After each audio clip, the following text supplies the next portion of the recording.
This is a primer for the next recording, the reading, which I consider to be a classic because it marks an event so pivotal in my story. It also captures my shock because I made the recording just 7 days after the reading itself on the 5th of March 2021. Extra information and clarification will be given here. I elaborate on my involvement with Mike prior to the reading and also the medium I saw, Sandra O'Hara. As I mentioned in my Welcome podcast, my story with Mike officially started in September of 2018. From that time, I started looking into life after death topics in earnest because he inspired me to do so. I'd loved people on the other side before, but no one lit a fire in my soul like Mike did. I had to find him. Energy like that doesn't just disappear. He had to be somewhere, and I was going to find him. Mike blew me away for 3 main reasons. 1, his brilliance, which is quite obvious. 2, his unbelievable similarity to me. The number of things he and I have in common could fill a book all by itself. And thirdly, wildly uncanny synchronicities started happening, both in my daily life and in the films I made of him, both music films and commentary films. I will cover these in future podcasts, and they are fascinating. So, since 2018, things started happening. I sensed his presence. He visited me in dreams and asked things of me. I heard his voice clairaudiently whilst awake. We made plans. A whole edifice of a relationship came to be. However, it was only when I had my reading with world-renowned psychic medium Sandra O'Hara on February the 26th, 2021, that I realized that all of this stuff with Mike wasn't just my imagination, but that it was real. He came through, and evidentially, and revelations abounded. Sandra O'Hara was a world-renowned, highly respected psychic and medium. I found out about her in Leslie Kean's popular book, Surviving Death, A Journalist Investigates Evidence for an Afterlife, which I read in late 2020. Sandra had her first encounter with spirit when she was just 4 years old, and then she worked as a medium for over 20 years. She was internationally known and respected for her work. If I was going to see a medium, it had to be an excellent and reputable one I could trust. Just days before my reading took place, Estelle Bingham interviewed Sandra on her podcast titled Love, Purpose, Connection. It was episode 7, titled Sandra O'Hara on Reincarnation, Spirits, and Being a Medium. I heard this interview long after my own reading with Sandra, but it was fascinating nonetheless, and I urge you to listen to it. She is a gentle soul, deeply gifted, and her interview further increased my confidence in her integrity. My reading was a turning point in my story with Mike and in my life. It kind of stopped time. My understanding of reality was completely transformed. A world opened up. Sandra talked non-stop for the entire reading, conveying psychic information about my past and future, and messages from those in spirit she had no way of knowing about or inferring, as she knew nothing about me besides my first name. I was shocked and saddened to hear that Sandra crossed to the other side herself quite suddenly on the 2nd of September 2021. A friend of hers told me the news in a comment underneath one of my YouTube videos, The Reading 3, Mike's Proposal. I didn't know this friend of Sandra's, but I'm very touched that she took the time to let me know what had happened and how well loved Sandra was. She certainly changed my life, and I will never forget her.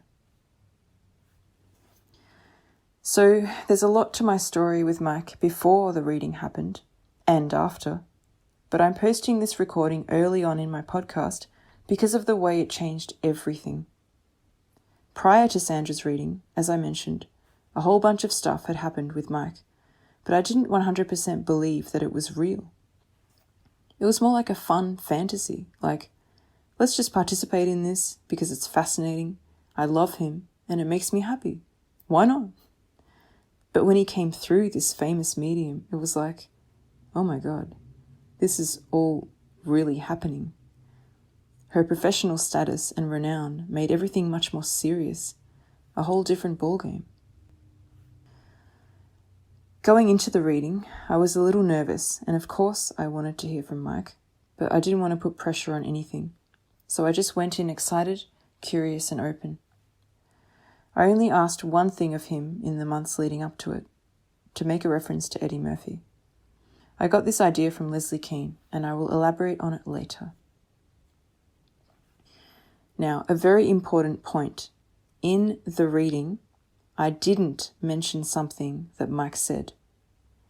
Towards the latter part of my reading, he said the word tattoo. A friend of mine on the other side had just finished coming through, and then Mike said this word, tattoo. Sandra asked me if I had any tattoos of him. I said no. She asked if he had any tattoos. Not that I know of, I said. Now, the reason I didn't mention this in this first recording is because at the time I made it, March the 5th, I didn't know what he was referring to. I didn't want to mention it in case I biased anything. I kept quiet until I knew what he was talking about. And 3.5 weeks later, on the 23rd of March 2021, I discovered what he was referring to, and I'm telling you, I was not expecting it. No way. I will discuss this in an upcoming episode. I also, as you will hear, didn't mention certain revelations about our physical relationship because I was embarrassed. I will talk about these revelations in future episodes because they're fascinating and Sandra had conveyed them.